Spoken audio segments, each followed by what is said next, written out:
All right, we're live. Okay, we will call together the meeting of the UTAC for this date, and we'll call roll at this time. Commissioner Santiano. Absent. Commissioner Williams. Present. Commissioner Thesman. Present. Commissioner Riggle. And Commissioner Kress is here. 1, 2, 3. We have a quorum. It appears 50% constitutes a quorum. Is that right? Just over 50%. Yep. So, yep, Yep. we do have a quorum. Okay, it is time for public comment. I don't know if we have people in the room or who have joined us virtually who wish to speak at this time. If so, this is your moment. I did not receive any public comments. There's no one in the attendees list, and there is no one in-person attendance. Okay, so let's move on. We have the consent agenda, and I would entertain a motion that we approve. Commissioner, Commissioner Williams, so moved. Okay, it is moved. Is there a second? Second. Moved and seconded that we approve the consent agenda. Any question, discussion? Those in favor? Say aye. Aye. Aye. It is approved. We have first up, item 3.01, a report from our city engineer, Mr. Fazzari. And then just a note for the minutes, Commissioner Riggle has joined us. Very good. Welcome. All right. Hello, everybody. Have just kind of a brief PowerPoint I put together here, just a few things. Just wanted to go through a list of some of the projects that JEB's been working on for you guys and give you a quick status update of those projects. Next slide, please. And there are these projects here that I'll talk about briefly at the wastewater treatment plant, lift station number 5, cured in place piping project citywide, reservoir number 4, the stormwater decant facility, and then some of the funding applications that we're working on. Should be about just a 10 or 15-minute update on these things. So next slide, please. Just kind of a reminder from last time about the wastewater treatment plant. We have the funding agreement from Ecology. It's a $26 million funding agreement, 10 of that grant, 16 of that loan. And it's split into some collection system upgrades and then some wastewater treatment plant upgrades. And so that cured in place piping rehab is the first collection system upgrade project there. That is being paid for with this funding. The lift station number 5 project is being paid for with this funding. And the requirement is just that the design be completed within 1 year and construction complete by July of 2025, and we're on that schedule, so we're meeting those requirements for the funding.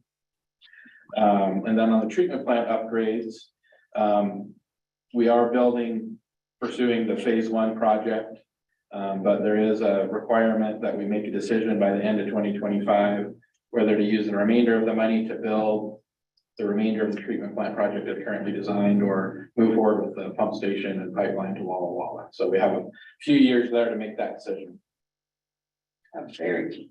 Right. Next slide, please. So this is just a summary of that funding agreement and the amounts. Basically, each of the projects is shown as a different task or row in that table. And then this just shows there's basically a split between forgivable principal, or essentially grant, and loan for each of those projects. So that's just a quick summary of the funding. Next slide, please. So on the wastewater treatment plant, we are updating the bidding documents for phase one. We'll be submitting those to Ecology for review here in the next few weeks. And we're hoping to advertise for bid sometime this fall on that phase one project for the wastewater treatment plant. And then the city, I understand, is finally getting the final agreements from EPA for the $3.5 million earmark for that, so that's great. And then there are, in terms of the regionalization, the FCS group is working on that rate study that we had talked about before. And I think they're gonna have some results here soon, within the next month or so, to discuss on that. Next slide, please. So the lift station number 5 project. This is funded by a combination of the Public Works Trust Fund loan and that ecology funding that we just looked at in the table before. We have added into the project some sidewalks on Southwest First and some storm infrastructure along the road. We are working on the 90% design submittal right now. And we also plan to advertise this project for bid sometime this fall, along about the same time as the wastewater treatment plant project. On this project, the ecology funding requires a public notice. And so we plan on doing that as part of the city council meeting on October 10th. So you'll see some information and there'll be some public notices. And so you might get some questions from folks in the community about that project associated with that timeline for this lift station 5. Next slide, please. This is just a quick map of the lift station number 5 project. So the city purchased a vacant property and we're relocating the lift station to this vacant property between those two homes there. The majority of the work will be there on that vacant property, and then all along Southwest First Street that fronts that property. Like I mentioned before, we'll be doing some sidewalk improvements and utility improvements through Southwest First there. And that's between where and where? Basically, it's about a block. Well, so the lift station that's existing that protrudes from the sidewalk is just a little bit east of, I forget the name of the road. Academy. It's No, it's between Evans and Academy. Oh, okay. Yeah, Thank you. Including improvements on that. Yeah. yeah. Mhm. Because actually where the road intersects Evans, there's gonna be, from what I saw, like a curb that dips down where it's gonna like somewhat discourage traffic from using that. I mean, it's still First, but it's like that weird alleyway Right. thing. Yeah, Well, and it's likely that as part of this, that portion of First will end up a one-way road, which I think will be beneficial. It's very narrow. It really doesn't accommodate two-way traffic curve, so. That makes sense. Yeah, and then the sidewalks that are being added. We had our engineer go out with one of the city staff members and meet with the homeowners along the way. The yards will be impacted by construction, and so I think that was good, and there was some good positive communication with the residents that'll be impacted by the project. Next slide, please. Oh, yeah, you're there, sorry. Sorry, one back. So the cured in place piping program, this also is funded by that ecology combination loan grant. It's about 15,000 linear feet of pipe spread throughout the city where we're going to do some trenchless sewer rehab. We're working on the design right now, and the plan will be to advertise for bids sometime in early 2024. This project also will be covered by that public notice at the city council meeting on October 10th. And the next slide here shows the extents of all the piping. You'll see it's kind of spread with the yellow highlight all throughout the city. These are all the projects that were identified in the general sewer plan as pipelines that were deteriorating and or had to be frequently visited by the collection system cleaning crews, or were suspected of having a lot of groundwater infiltrating into them. So getting these pipes all tightened up will hopefully see fewer maintenance activities required and hopefully fewer smaller amount of flow at the wastewater treatment plant to treat as well. So if you remember these were represented about 10 years worth of projects in the general sewer plan, and ecology came to us and said, we have some extra money. If you have some projects to add to the list, we can help fund them, we said, here you go. So we're getting, 10 years worth of projects done in 1 year, which is a great thing. That is the benefit of, having these careful inventories and plans, so I just wanna commend Mike and all the staff and JUB and everybody for putting it all together, because it's been a lot of hard work and it's paying off. Yeah, I agree. And we just met today to talk about some other projects. We might try and ask ecology, hey, we have some more, if you got some more money for them. So. Well, and it's been a while since I've been in ecology, so I feel like my experience is getting less and less relevant, but it was always horrible to give out money and then have people not be able to spend it. Mhm. So once, I think we're on their radar now as a reliable, not just spender, but, reliable at using the money for good things and getting it done on time. Mhm. And so I think that just leads to more, because if you give it to people who don't spend it, then it gets taken away, and it's like, there's so many projects that need it, so. Right. Yes. So next slide, please. So the reservoir number 4 project, we've completed the 60% design on that. And then we applied for a Public Works Trust Fund to fund the remainder of the design. And about a month ago, received notice that that funding application was successful. So we're now finishing the design. We will be applying for construction funding this fall with the Department of Health for the construction money for this project. And we just had a coordination meeting with the engineers working on the well number 7 project and then the Johnia Road project, and we put together a good strategy for splitting this project in 3 different projects and making sure we're phasing things so that the contractors will be working with each other. The construction of the Johnia Road project, the well number 7 project, as well as the Reservoir number 4 project. So I think that's syncing up pretty well. It is, I agree. Next slide, please. So the stormwater decant facility, we're working on the conceptual design for this. And the plan will be to apply for construction funding next fall and likely build it in 25 or 26. The site that we're looking at locating this decant facility is on Owens Road, just east of the wastewater treatment plant, across from the barn. So the next slide has a little aerial image here showing that location with the red square there. So that's the site we're looking to locate this stormwater decant facility. And so this will be a facility for the street sweepers and the Vector waste trucks to unload, clean out, and the solids will be basically piled here, continue to dry out, and then it's permitted as a solid waste facility. So there'll be a little bit of permitting associated with it, but that's the proposed location for it. Next slide, please. And then finally, just this list of some of the funding applications we're working on. We briefly touched on them so far. The Public Works Trust Fund design, which we were successful with. City staff submitted on some TIB applications in August. I'm waiting to hear on those. Ecology stormwater. There are, I think, 4 or 5 different stormwater projects we'll be applying for funding for this year. Ecology wastewater. We talked about a few more of collection system projects. We're going to try and ask ecology to throw on their list for funding. And then finally, the Department of Health funding for water.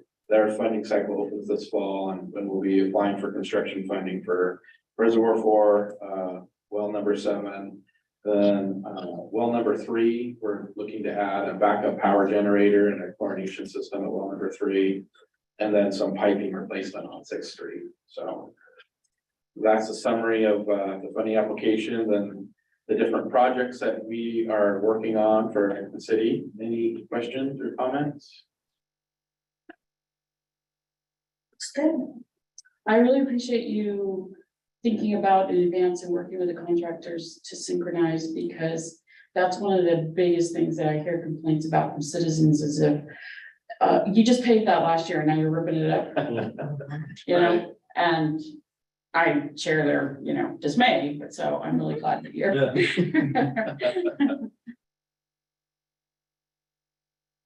Thank you, Mr. Fazzari, for your excellent report on engineering and related issues. Doesn't look like we have additional questions, so thank you. We will move on then. We have a report next, item 3.02 from Mr. McAndrews, Public Works Director report. Thank you. Mine's not as fancy and PowerPointy as Alex is. And I will give a verbal update on a few other projects we're working on. Okay. So the first one is one that JEB is just about to get started on for us, and that is the mid-block crossing in front of the post office on College Avenue. We just got funding for that, and they're having JEB start on design for that. So that'll include curb bulb outs, the raised crosswalk, new crosswalk markings, stop bars, updated ADA ramps, audible pedestrian signals, and then also bicycle and pedestrian wayfinding, or bicycle wayfinding and bicycle and pedestrian counters. So should be a really good project, improve the safety at that mid-block crossing. It'll be a good one. So JEB's planning to get started on design with that right away here. I think the plan as of now is try to bid that in November and construct it early next year. So the next one is Majonier Road reconstruction. So PBS Engineering is working on design for that. They are working past, they're beyond 75% design, finalizing right-of-way plans. We're trying to get our right-of-way funds obligated by the end of September, which will then move us into right-of-way acquisition phase, which is always hard to tell exactly how long that will take. But our goal is to wrap that up by next summer and be able to bid that project next fall. And as Alex talked about, there'll be some coordination between the Reservoir 4 and transmission main project, as well as our Well 7 project. And there's 3 different engineering firms working on the 3 different projects, and we're having regular meetings together and communicating, and I think it's been a really positive interaction so far. Well 7 is the well that's down next to our lift station 7, down accessed off of Teal Road, kind of in the southwest area of the city, down there where there's going to be future Stone Creek development. That well is, the drilling has been awarded. Gregory Drilling is planning to get in, move in real soon. We haven't gotten a definitive date. They have technically until next August to get the well drilled, but we're really hoping that they're going to be ahead of schedule so we can bid the well house construction, get somebody on board to basically fall in right on drilling's heels and just keep the project moving. So I think that's that for that. Our Well 6 project is the well that's over on Maple and Whitman that's kind of been on hold waiting for parts. Our longest lead item, which is our VFD or variable frequency drive, keeps getting punted down the road, waiting on one chip from the manufacturer of Mexico. In the meantime, we've had some other breakdowns in other wells and other issues, and a few months ago, we declared a water system emergency and had to buy some water from Walla Walla. In the meantime, that emergency was still in place, and we found ourselves in a situation where we were at serious risk of having a shortage and having to buy water. So we proactively decided to buy water again. So it didn't happen in the middle of the night over a weekend. And so we're currently buying water from Walla Walla. In the meantime, we elected to purchase, we were able to source a temporary VFD. It's not the one that's supposed to be there. It's not a long-term one, but it will serve as a backup VFD that will work at other wells in the future. So when we're done with it, it'll sit on a shelf in case there's an emergency at a different well. We have one kind of waiting to plug in and get running.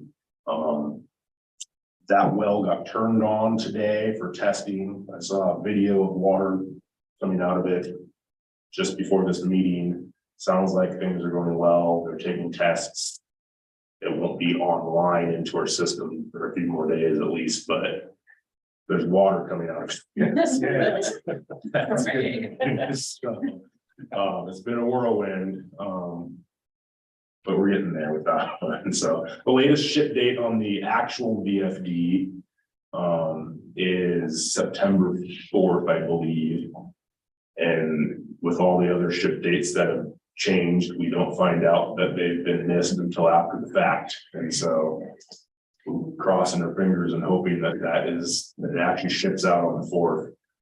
Another city, I think it was either Ellensburg or Cleveland, I can't remember which, ordered the same VFD as us about 2 months before we did. And they, as of about a month and a half ago, had received theirs. And so that's a positive indication that we are maybe next in queue. We might actually get our students. So let's hope. What else? Damson Road reconstruction. So there's the portion of Damson from Rose to, is it Cargill? That if you're familiar with that section, Damson's been improved up to Cargill if you're heading north. And then it tapers down, gets real narrow, and it has yet to be completed. So we got some funding to complete that. PBS Engineering is working on the design for that currently. I think the plan is to wrap up design and go to bid next year. But that will include right-of-way improvements out to align with what's existing on Damson to the south, as well as a rectangular rapid flashing beacon crosswalk across Rose Street. Which takes me to Rose Street. There's a section of Rose Street from Wallula to city limits, which is drawing a blank on that road. Cary Court. Thank you, Mike. Too many roads in my head. That when the CARS project was completed several years ago, it wrapped up about Wallula. The city of Walla Walla is planning a Rose Street construction project with a traffic realignment and bike lanes that will go up to Better Boulder, which is going to leave about 700 feet of road in city limits. That would essentially, Rose Street would go from 2 lanes and a turn lane, so 3 lanes with bike lanes, to 4 lanes, then back down to 3 lanes if we don't do something. So Anderson Perry was doing the design for the city Walla Walla's project, and so we are working with them to come up with the design for that section of Rose Street as well. That will likely include transitions to get the bike lanes from either side of the road on the sidewalk and safely across Rose to our multi-purpose pathway, which is on the south side of Rose once you're at city limits. So that's kind of the big challenge is transitioning bicycle traffic on both sides of the road to suddenly having to get to one side. So what we're looking at strongly is another rectangular rapid flashing beacon, some channelization to move them up onto the sidewalk and then across the road. So but I think the idea is to wrap up design, and again, Walla Walla is planning to go to construction next year. And I think we kind of have tentative plans to piggyback on their construction through an interlocal agreement, so it all gets bid and constructed as one contractor and one project. 6th and 8th Street sidewalks, you may have noticed Southwest 6th has been torn up and closed. We are working through that. They have about 20 working days left in that. There's been a few little hiccups and things just kind of to be expected with those types of projects. But ultimately, we will have sidewalks on the north side of Southwest Sixth from College to Davis. And sidewalks on the north side of Eighth, Southwest Eighth from College to Dade. Also did some water valve improvements in the intersection of Dade and Sixth. What we are looking at is after they cut out the asphalt, what was needed for that curb and gutter repair, that really highlighted how poor quality some of that road was between College and Dade on Southwest Sixth.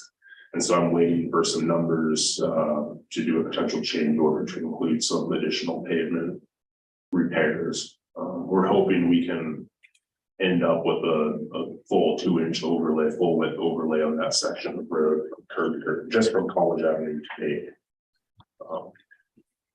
So that would likely delay that project a little bit because it'd be a somewhat significant change order, but I'd like to end up with a more comprehensive final Right. product. So the last thing I have on my list is we recently found out, Mike might need to elaborate on this more because he knows a little bit more about it than me. But we found out that we got FEMA grant for the current elevated water tower, which will include seismic upgrades, structural improvements, and repainting that tower. We put in for that grant, what, 5 years ago? Yeah. Wow. Yeah, so this is why it pays to have a federal lobbyist. So we turned it into FEMA back in 2018 and was told we'd get it, but that was in queue. Then every month I'd be sending emails, where are we at in queue? And it'd be a new person taking over saying it's in queue. And I kept saying, well, when is our turn to be in queue? And I kept getting the same thing from different people for about 5 years. So our federal lobbyist luckily was the chief of staff for Senator Murray, so apparently he knew someone over there. And it turned out one of the staff people lost it. Oh, And that's why they didn't get the contract, so as soon as he rattled cages, then all of a sudden someone found it. Oh, my. So we should be getting the actual contract for this thing, because naturally they have to update the language, because it was like stuck in someone's desk for 5 years. So we're supposed to get it within a week. What I have requested is, I was like, this isn't my fault, someone over there like lost it for 5 years. And now I guarantee it cost has gone up exponentially, so frankly, someone over there should figure out where to get more money, because it's not my fault. Someone lost the application, so that's where that's, so I have requested more funds, because those figures are from 2018. yeah, that was a whole different world. Yeah. But they found it finally, so. So all of that to say, in the hopefully near future, we can begin working Yeah. on design and engineering to get going on that project too.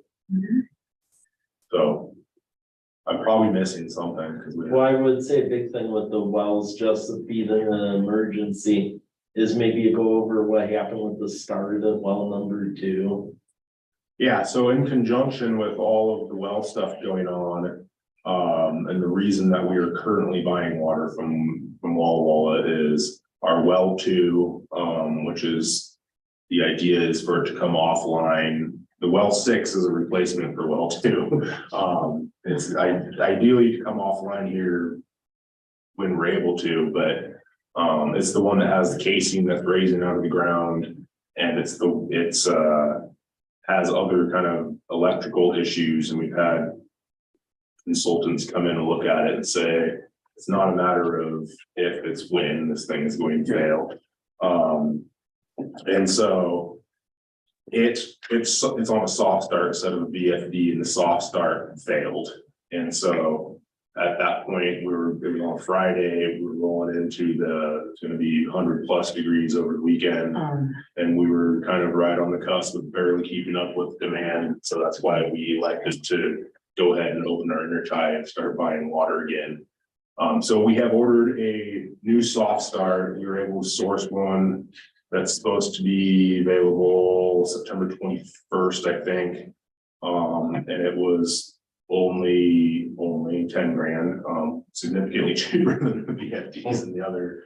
But we want to keep that well online as long as we possibly can, even if it's just in a backup position.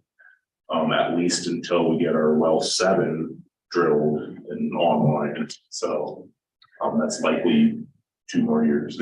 So what exactly, when you say self-start, is that like a electronics that slowly starts up the pump or what? Yeah, so I'm not an expert on these, but so the VFD is a variable frequency drive and it gives you the ability to ramp things up or down. A soft start allows it to just slowly turn on as opposed to you hit a button and it's just a hard hammer. Okay. And so, you know, typically on these things, you would see VFDs these days. This being an older one, you know, I don't know the history of how or why it's on a soft start, but that's what it is. And considering we're not intending to keep it forever. Yeah, that totally makes sense. I was familiar with VFDs, but I wasn't familiar with Sure. self-starts. Thank you. I just wanted to note that Commission Member Santalano joined the meeting at 3:47. Oh, Oh, and then also that the check valve was added too, that's new. Oh, for well 2? Yeah, That was a while ago, but yes, so as that well casing, we may have talked about before, I'm not sure, but I'll go a little quick. Over the years, for unknown reasons, and it's kind of a mystery, the casing and the slab that's attached to it has been slowly rising. So when I started the city 2 years ago, and in the well house, to me, it just looked like there was a step, it was approximately 10 inches. Just thought that portion was supposed to be higher. No, it's raised that much over the years. And so throughout that process, public works staff have added shims and things into the pipe train to keep the pipe train rising with it, so it doesn't break. But we had concerns about what happens if something does break, so we were able to find I think it's like a wafer style check valve that can fit into that pipe train. Which doesn't eliminate all the risk of it just breaking and going crazy, but it certainly reduces those risks. And so we bought that. Seemed like a year ago, probably wasn't that long ago. We bought that a while ago, and we're able to get it installed this spring. So that's another positive thing for well 2. and we're taking all these precautions, cause that well isn't like on an actual site like the other ones, so. You literally drive in like an alley and it's basically in someone's backyard, so like. If that thing blew, it would like flood out. The nearest valve is to shut it off is a little ways away, so. Where is it? The well? It is, If you wanna tell us or not. No, it's public information, it's south side of Southeast Ford, so basically it's between Date and Elm. And if you go halfway between that block, you'll see like this little gravel road. Mhm. That's actually an alley, and if you follow where it makes a left-hand turn, there's like a little building and that's the well. Oh, so it really does kind of sit in a bunch of backyards. That's sort of how it feels. I mean, I looked at the information, that well actually predates the city being a city, so that was back when College Place Water District 1 ran it apparently, so. wow. Yeah, well, and as I seem to recall that we looked into why, and that there was some thought that there was a fault that shifted, and it was probably related to that, because one of our other wells, it kind of went like this all of a Yeah. sudden. But we eventually decided that it didn't really matter that much why, because we weren't gonna be able to stop it, so we decided we better be better off. So that's why we haven't really, as I understand it, done that. You know, we haven't kept paying more and more geotechnical engineers to try and figure out exactly why. Exactly. Instead, we decided, let's drill some new ones. Yeah. In a perfect situation, how many wells do we usually on a daily basis operate? Well, right now we Or have, draw water from, I guess would be, it really depends on demand. Okay. So on those days where it's 100 degrees, everybody turns on their irrigation and Right. uses a bunch of more water. And we're pretty much drawing from all our wells at that point. On, an average winter day, we just have one well running and another one set and, lag. So it automatically kicks another one on if it's needed. And so right now we have well 3, which is down on Larch, kind of near Lamperty. We have well 4, which is across the highway over off McMinn and Peppers Bridge. right, We have well 2, which is the one we were just talking about. Those are 3 wells right now. Yeah. So well 6 is the one that just started pumping water today, and hopefully here in the next, handful of days, we'll be able to be online and serving us. And then well 7, so. Oh, and the 14. Yeah, and I was just gonna say, so then we also operate really closely with Irrigation District 14, and so they have what they call well 5, which is out off of Evans. And they're just wrapping up the project drilling what I think they're ultimately calling well 8, although I don't know for sure. Which is gonna, my understanding, come online here real soon, which is also a big benefit to us. Once that's on, that helps our water system, and we kind of send water back and forth. So they're often using our water, and so when we can use theirs, it's a good thing. Well, it's a good thing for us to be able to. Cause they've been down a well too. Correct. Yeah. What else? Anything else, Mike, you want me to cover? Any questions from anybody on anything? Well, I mean, just because it's somewhat tangentially related, park related. No, that's great. Yeah, park related stuff. Lions Park, knock on wood, it looks like we're pretty close to where, RCO, Recreation Conservation Office, is finally Sentinel Stuff National Park Service, who's the ultimate grantor on this, because they're waiting for the Army Corps permit, the Fish and Wildlife, and about every other permit that keeps coming up.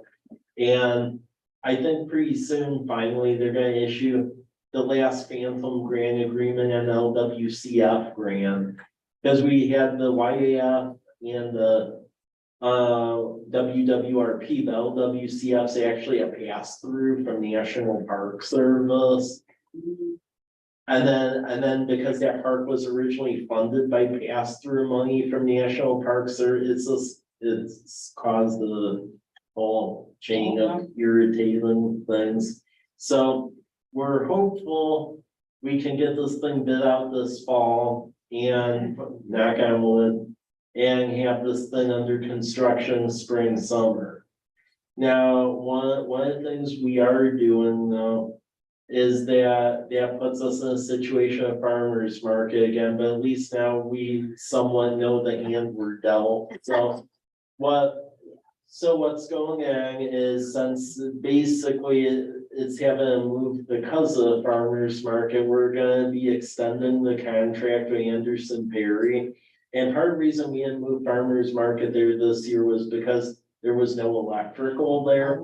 So this fall, we actually want to put electrical in Kiwanis Park, because I mean, we had the spring fling was there, and I think it demonstrated it can accommodate events. So we'll put the infrastructure in, so that way next summer it could move there, because people were quite irritated by the parking lot here.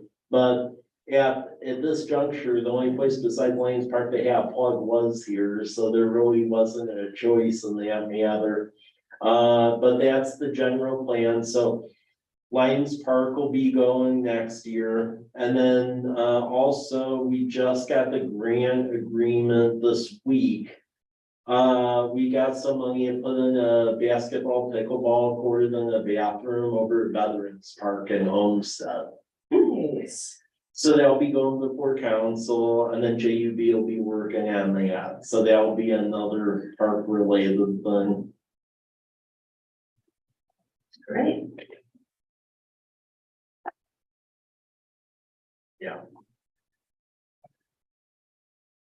Good stuff though. Yeah. Yep. Questions? How much griping is happening about Lions Park? A lot. Lots. Oh, yes. Oh, yeah, there's a lot of sarcasm out there at this point, so, yeah. Sorry. People don't realize what an incredible three-dimensional jigsaw puzzle, except it's really four-dimensional because you got time and you're trying to, you know, Yeah. it's different. Mhm. People don't, you know, they think, well, you get together the money, you hire a contractor, you do it. Well, yes, but. Well, especially since none of the federal agencies talk with each other. Exactly. Right. We'll be told one thing and then it turns out, oh, Army Corps, we just got our permit and somehow this triggers Fish and Wildlife looking at Oh, something. no. Cause we think the creek is a navigable water and it's like, no, if you shut off the dam, there would be no creek. So no, it's not, but they think it is. Well, there's also some pretty, there's some barriers downstream too. Yeah. So. Yeah, that was pointed out, but they still, think, Hmm. yeah, so. Whenever you work with other entities, there are things that come up. Yeah. Yep.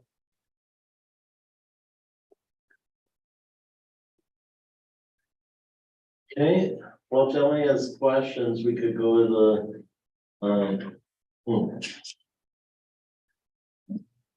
Commission Member Kress, can you hear us?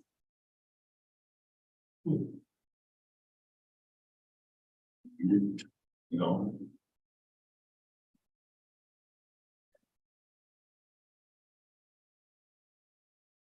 Commission Member Kress?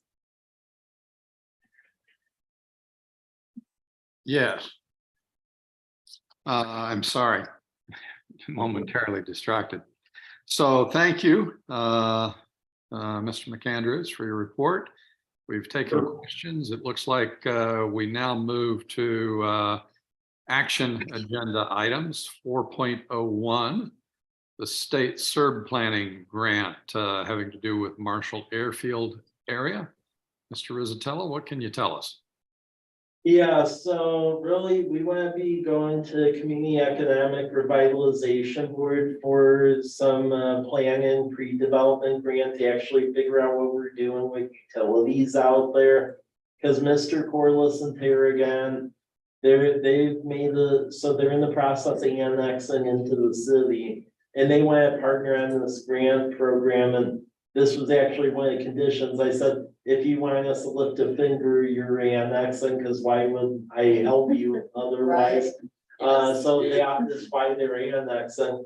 But then it's also becoming apparent that there's, I'll just put it this way, there are potentially some other players adjacent where, one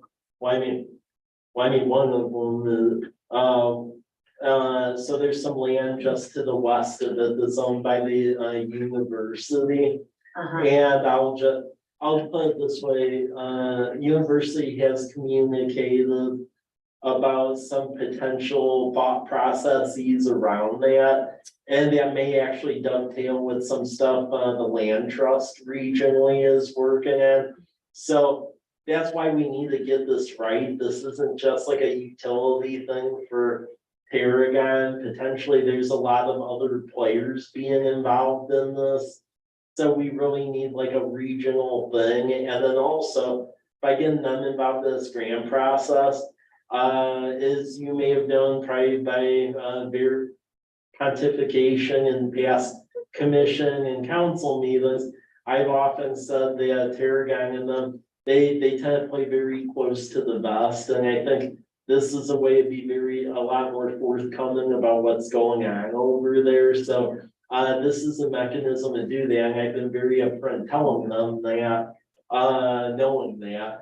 But, and we just really need to know that with what's going on, so, and then especially now that there may be other downstream, owners who may be coming up as well, so stuff that they put in has to be sized right, so people, adjacent to it aren't having to redo stuff later. So this is just resolution of support for us to go after this grant. Identical support then will go through council. Then we turn it into Curb. Nice part about Curb is unlike other grant programs, you go right to their board and present right to their face. The Paragon and the Corlises, they've committed to going in with us. And then they'll tell you right there if you get the money or not, and then it's like done. Wow. And in the past 6 years, we've gone to them 4 times and have gotten all 4. So our track record's pretty good for that.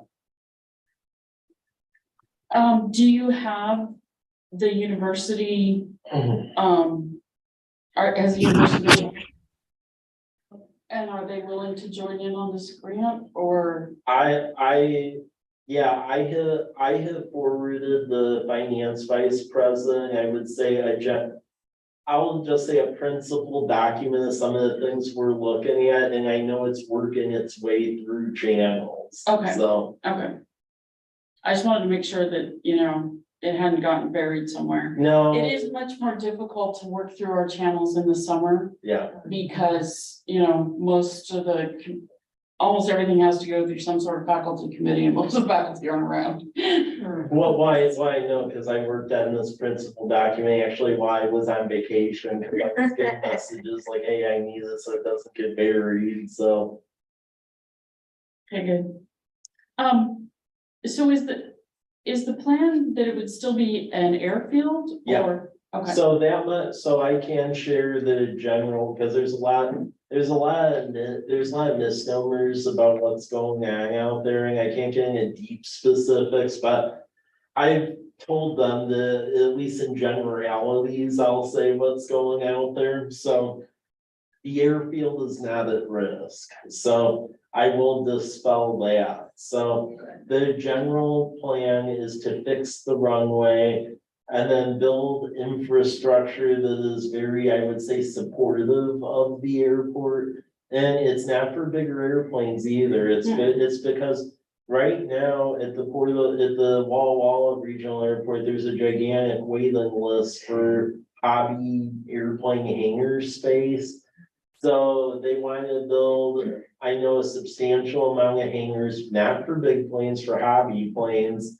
And then on property that consists of, like, south of the airport, so south of Domes Creek, various gatherings of residential. That is very congruent with what's like adjacent to, I think I could park it there, so, okay. yeah. Cause I thought in the comprehensive plan, it was industrial.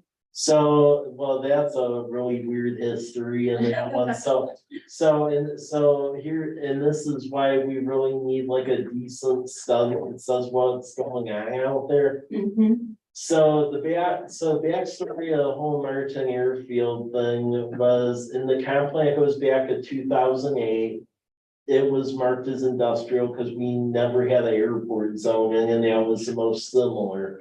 Then in 2019, this was not the Corliss or Paragon. Up until 2019, it was owned by a completely different family. And back then, the Cheney family was like, we don't want to be doing urban stuff.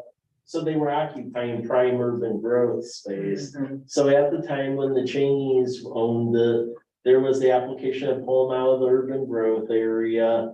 And then that basically went sideways because there was a change of ownership, and those on council could, that went into a whole thing. Now, here's the big issue, what has happened with that, so. It's still in our urban growth area, and it's been in the urban growth area basically for the last 30 years, so I mean, this isn't a new thing. However, when the last comprehensive plan was done, back when the land use analysis was done, this was when Cheney still owned it. So we didn't really address the land use on it because we thought it wasn't gonna be in the urban growth area. So the strange thing is the part on top of the bluff, we always were gonna keep that, so that was marked as single family residential. But the airport itself has like no designation at the moment. It's just like, it's like hanging out there. And then earlier on, Tarragon approached the county about doing like an airport zone, and then they idled that application.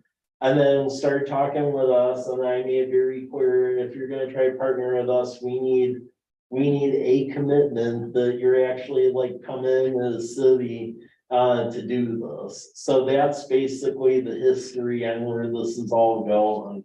But it's been in the UGA for decades. Yeah. Well, it'd be good to actually Yeah, have something out there. yeah. It seems like, well, this isn't a planning review, so I'll shut up. But I'm just putting out there, we really need a better game plan for utilities out there. Because at least because of what happened all those like years prior, we really weren't. We didn't really consider it that much. Well, yeah, I mean, frankly, up until like 2020, the general attitude was, oh, the utilities will magically end the homestead, and that's how it shall be evermore. And now that's not the case, so we need more of a game plan on that, and this is a way to get state to pay for it. And then also get them to be a partner and show the cards more. Yeah. Seems like it'd be good to have, at least a little bit of retail down there. Yeah, So like a mixed use, I can't remember, a master plan where you just. well, this study will essentially do that because there's a planning component to it, so. I think it's gonna show the deck of cards, quite a bit more, which is really why I was pushing to get them to wanna do this. Yeah, and I think it's good strategy on your part. It's a good idea. Sherry, is it possible to zoom in a little bit on that recommended action, et cetera? Usually at home, I have my own going. So following up on what she said, Mike, so as far as this study, Yeah, all the players, the university, yeah, Corliss, yeah, his partners and companies Yeah. or whatever subsidiaries. Everybody has to come to the table, and while anything could change, yeah, there has to be some sort of, I guess, baseline to say, this is what we hope the future will look like. yeah, and there has to be a baseline about where utilities are going. I mean, we were planning anyway to put out like a water tower. Over at the wastewater treatment plant grounds to help like the Stone Creek area, down south, but now there's like the opportunity to essentially go both ways off that bluff. But again, just the routing and the lines and stuff, that needs to be looked at. And this would also possibly all set so that I'm not putting city staff on in trouble. This would, I don't want to use the word exposed, but one of the ideas that I know at one time was, the folks that want to fly here and stay here and recreate here with their general aviation, and then the hangars would have living spaces in the hangars, that kind of thing, that would expose that, or has he backed up on that plan? It will expose whatever they're planning. What I will say from all the awareness I have is right now, that is not in the plans, and that never was from him. That whole live with your airplane thing, that was not a Tarragon thing, that actually goes all the way back to when like Mike Patterson was city administrator in the early 2000s, so that has nothing to do with, Okay, yeah, a lot of people in the community are saying that, but that actually does not. I get Good to know. inquiries every once in a while about that, when are the Learjets coming? Yeah, I hear, Seriously, yeah, I hear, Yeah. I hear. Jets coming to college. when are the Seattle rich coming here to drink wine and park their Learjets in Martinfield? I have heard that, and I can say there, any sort of work on this, there's never been anything of that. That predates into when others owned it like over 2 decades ago. And just to back up what Mike said, if anybody hasn't been out to Walla and seen all the work going out there, it's just general aviation space for new hangars. Yeah. Much, yeah. You won't recognize it. I hadn't been out there for a couple months until just last week, and the old terminal is gone. And that's gonna be hangars, and then out, further out by UPS, that they're building hangars there, that's massive undertaking, Wow. yeah. Yeah. Why don't you fly out there? Maybe. Okay, we have a recommended action, and I appreciate the reports and the good questions and responses. I would entertain a motion to recommend to City Council support of the State Community Economic Revitalization Board, the SERB grant application for a planning study around the Martin Field area. Is there I such? move to recommend to City Council support of State Community Economic Revitalization Board grant application for a planning study around the Martin Airfield area. Thank you. It's been moved. Is there a second? I second. And seconded. Questions, discussions germane to the motion? I think we've covered most of those. So let's bring this forward now to a vote. Those in favor of the motion, please say aye. Those opposed? Motion is carried, and we can move forward then to take this to next, Mike, to the City Council, correct? Yep. Very good. I don't know. My screen has frozen up. There is, here we go. There is a report and several reports. We have, what do we need to say further, Mr. Rizzatello, regarding the crosswalk project item 501? Yeah, I mean, a lot of this we actually went over already in the other reports, but it's just the source documents are there for peruse. And this first one just through the DOT Penn Bike Program, they funded it, so it will be happening, and they'll probably be the most intense crosswalk in the valley with all that stuff. Good. Construction there. We're gonna have literally sparkles. Okay, and the thing I wanna throw out there, because I mean, it's because you're getting state money, has to be overbuilt pretty much. So I think when it gets constructed, you're gonna start getting the other side of the spectrum, where it'll be rumble. Yeah. But one of the things I'll say is that when you get, because when I wrote that grant, and I was actually trying to be as vague as possible to give us some wiggle room. And then they actually asked for a meeting with me, and the meeting was, okay, we're gonna give this to you, but you are gonna do X, Y, and Z. And that's how it is. So much so that when they do the grant contract, they actually write it in the legislative bill. Oh my goodness. It passes where it says, they're doing this project with these treatments. Wow. So when people see this bill out there and there may be gripes, oh, they should negate X, Y, or Z. No, like they make you get other people's money, they make you. And I just mentioned that because on the crosswalk part, they were very insistent on putting a little bit of a raised crosswalk there. Now, I know JUB is gonna be trying to soften it so it doesn't get too bumpy, but I just want to put that there, that when you get other people's money, that is the dark side of it, then they'll say you will do this. So this is a good example of that. Golden rule, US gold makes the rules. Yeah. And raised crosswalk is different than a speed bump. So when somebody asks for a speed bump, it's Yeah. not the same. Yep. But snowplow season is the same thing. Snowplow season. Yeah, One comment that's sort of related to that, I guess, is I know over time, Mike, that you have talked about that we have a lot of space kind of behind places. yeah, For parking. And I always kind of struggled to imagine what that would be like, because I never sat down with like a map or aerial Yeah. photograph. But, I was actually over in Centralia with my kids for reasons, and we spent a day wandering around yeah, center of Centralia, painted my head, etc. But, and I saw it there. Yeah. Because it was a similar age, yeah, maybe a little bit older, but a similar age. Yeah.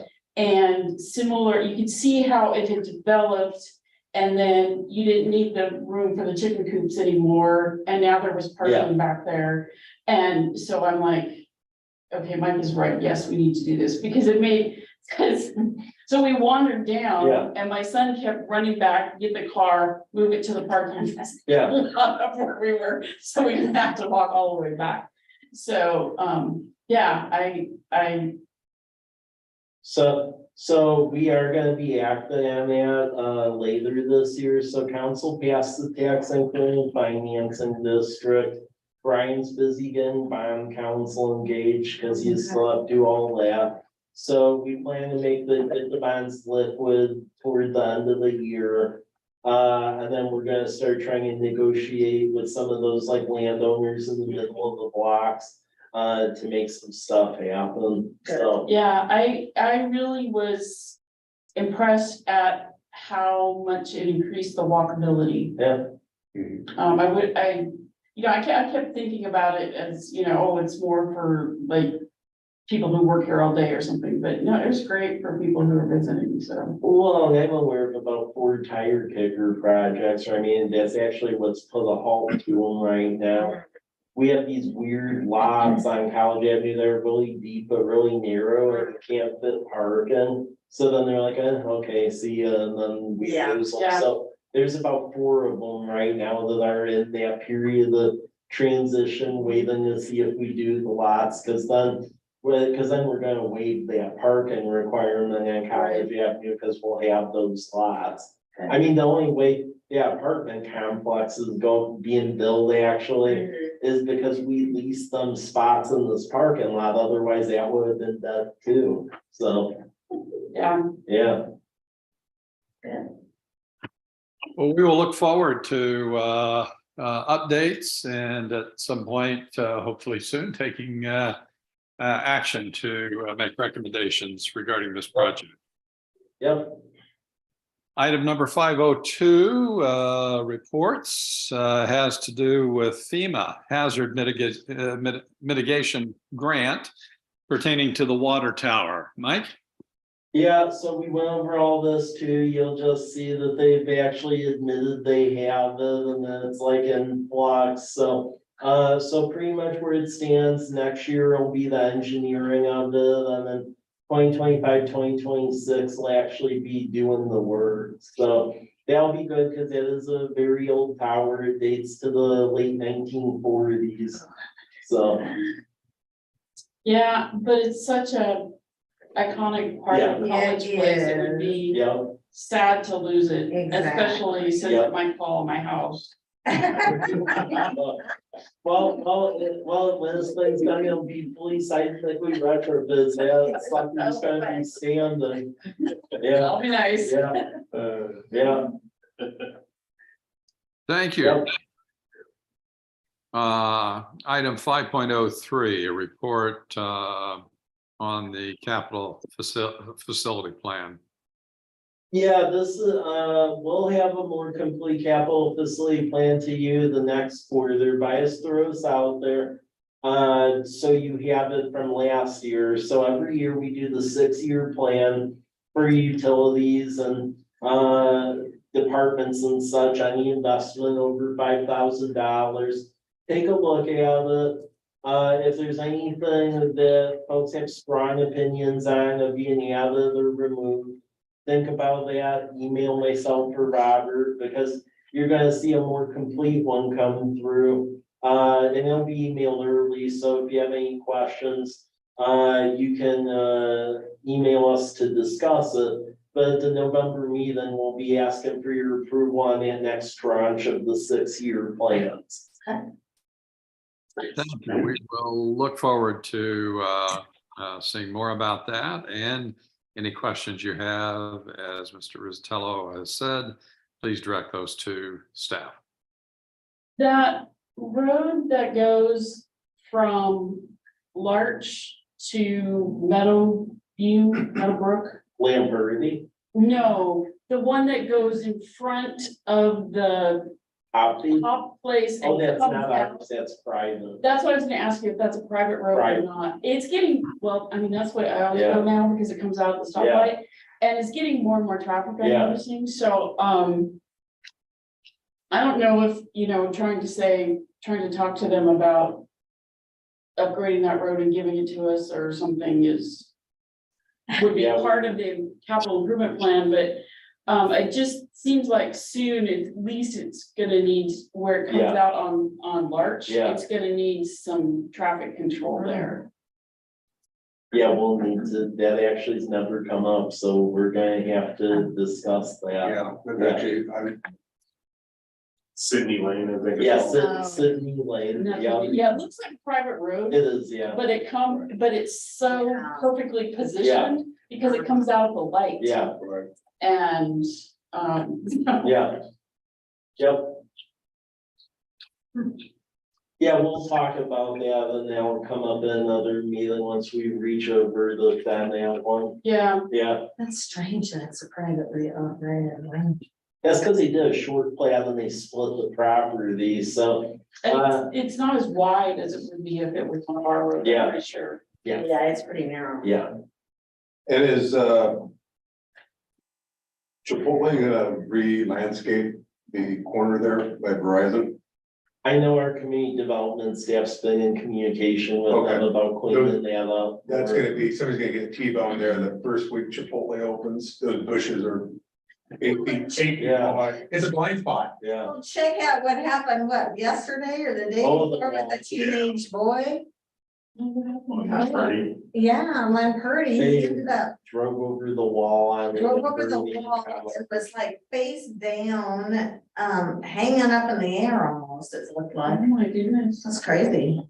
What'd you think? It's impressive. Yeah. Huh. I I don't know will, how they got out of I there. will say that one's gonna be an item added to CFP because unfortunately, I'll just couch it, there's been a trend of Mhm. related stuff with Yeah. that, wall, so, That's yeah. what they said, it wasn't the first time. Teenage boys, Yeah. and they're driving. I got 3 more years until my, 3 more years or until he gets a job that my insurance will go down. Uh-huh. I was shocked. Yeah, I never know time. I know. I just, I didn't know that was a ball. yeah, Yeah, it was, it was exciting. He was okay. yeah, Yeah, good. yeah.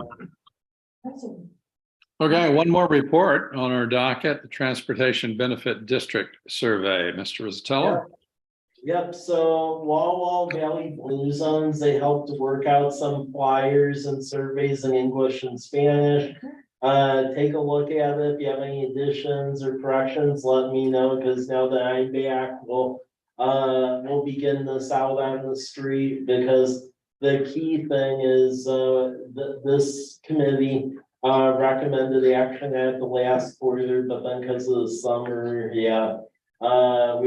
we put some of that, but we need to get more out, so we'll begin the surveys out, get in the newsletter and such, but really before next year's budget, we're gonna try to position this thing to go before council, just because, I mean, this is one of, I've again, talked about this a lot, but it's one of the things where I'll bike through town and stuff and people be like, oh, the road's like crap or something, and not realizing that, not realizing, well, they've had this thing for over a decade now. And the fact with us, we don't, so we have the decline in gas tax and you can't get grants for stuff that isn't federally classified. And we've done our bag of tricks on the roads that are classified and turning them into that. But I mean, for the troubled ones like Birch and stuff like that, my comment back is, what are you gonna do? I mean, the money doesn't like just magically manifest, so. So we're gonna try to push this through, so that way we can incorporate it in next year's budget and start whittling down these like neighborhood ones. And there's that pavement plan that we went over last meetings, there's a very, very long list of that, so, yeah. I remember the last census, I was really surprised to see that Russian was pretty high. Yeah. Do we have enough Russian speakers that we should be doing it in that language too? No, I mean, if you look at what usually triggers it, it's usually above 10%. And right now we're at 2. So if you were to go according to how a census usually benchmarks it, you usually do it if it's like 9.8 or 9.9 or somewhere around the 10, and we're nowhere near that. Okay, yeah, I remember that it was the next one, but I Yeah. don't remember how much it Yeah. was, so. okay. Yeah, we're off of it by over half, so. Do we know anybody to send people to if they need translation? There's folks I know through community council, Okay. so we can post that. Good observations, good questions. We will hear about a number of these items in the future, maybe as early as our next meeting. And that next meeting is scheduled for November 9th of this year. Any additional questions, observations before we conclude our meeting today? For Mr. Fasari on the sidewalk, which is a wonderful, I mean, the crosswalk's a wonderful thing. Are you getting any input from the blind community about that? Because some of them are not very thrilled by the ones in Walla Walla, I know. Any, I haven't heard anything myself. Hmm. Is there some specific concern that you? well, I think that, Walla Walla has a lot of people, involved in the disability community, just to make sure that everything works for them. Mhm. And I think it's a good idea. Do you have some contacts? Yeah, the one I always think about is Jolene, who lives on Chestnut in Walla Walla. She's a retired occupational or physical therapist, and she's very involved in the blind community and pretty outspoken. So Are there- she would probably help you. Are there particular crosswalks in Walla Walla that they're, so we can look at Well, what not to do? I think it's a matter of which of those spoken Oh, things yeah. works the best. I Yeah. don't know. They don't like certain ones. And they really don't like roundabouts. It's very, very confusing Yeah. and hard to navigate.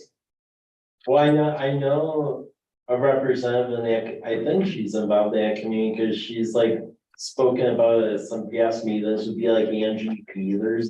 Yeah, exactly. With Yes. Valley Transit, so maybe Yeah. reach out to her, just so when we get this crosswalk, it's right, so we're done with it, so. Is there does the Blue Mountain Action Council have those kind of contacts? Seems like there's a group in the Yeah, valley. there is actually, there's a Yeah. county organization that's got people with disabilities on it, and I can get contacts for that too, and let That you would know. be great. Yeah, Yeah. that'd be Yeah. great. Yeah, cause it's just nice to include them, Sure, since you wanna do it Yeah. all right. Yep. absolutely. That's a great idea. Yeah, if you could share that contact information, that'd be great. Yep, Got the right people at the table here asking good questions, making additional observations. Thank you. I am new enough to the role of chair to need a prompt as to whether a motion for adjournment is needed or just simply a declaration that we're concluding. A motion and a second. Unless there are additional questions or observations or speeches that need to be made, I would entertain at this moment, a motion that we adjourn this meeting with thanks to all who have participated. Council or Commissioner Williams, I so move. Thank you, Commissioner Williams. Second, Second. Mr. Testman, thank you. That one is not debatable, so we will move straight to a vote to adjourn. Those in favor, say aye. Aye. Those opposed? It's been a good afternoon in College Place. I'm over in Anacortes today, and it's been a pleasure and a privilege to join you. Thank you, and